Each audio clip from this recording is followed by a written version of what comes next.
اللهم لك الحمد بما خلقتنا، ولك الحمد بما رزقتنا، ولك الحمد بما هديتنا، ولك الحمد بما فرجت عنا، لك الحمد بالإسلام، ولك الحمد بالقرآن، ولك الحمد بمحمد صلى الله عليه وسلم. اللهم اهدنا فيمن هديت، وعافنا فيمن عافيت، وتولنا فيمن توليت، وبارك لنا فيما أعطيت، وقنا واصرف عنا برحمتك شر ما قضيت، فإنك تقضي ولا يقضى عليك، إنه لا يذل من واليت ولا يعز من عاديت، تباركت ربنا وتعاليت، لا ملجأ ولا منجا منك إلا إليك. نستغفرك اللهم من جميع الذنوب والخطايا ونتوب إليك.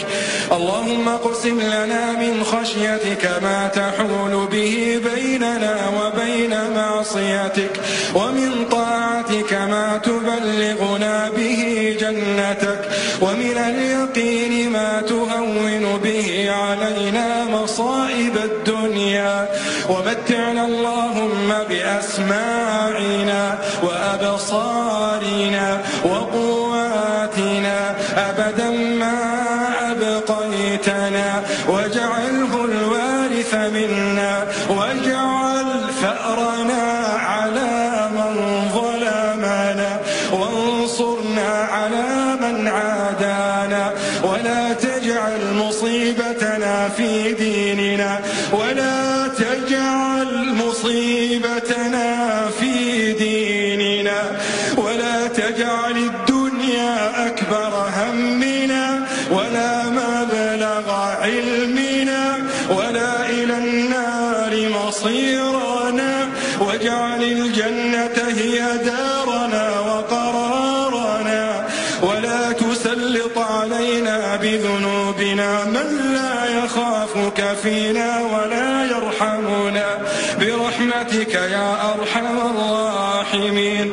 اللهم إنا نسألك صحة في إيمان، وإيمانا في حسن خلق، ونسألك نجاحا يتبعه فلاح، ورحمة منك وعافية، ومغفرة منك ورضوانا.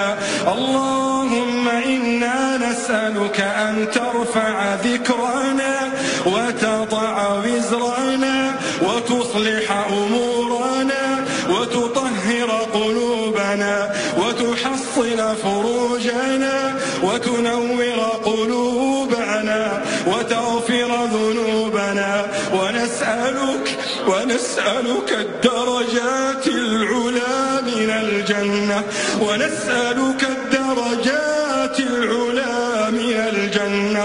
اللهم إنك تعلم سرنا وعلانيتنا، فاقبل معذرتنا، وتعلم حاجاتنا، فأعطنا سؤلنا، وتعلم ما في نفوسنا، فاغفر لنا ذنوبنا. اللهم ارحم من أساء واقترف، واستكان واعترف.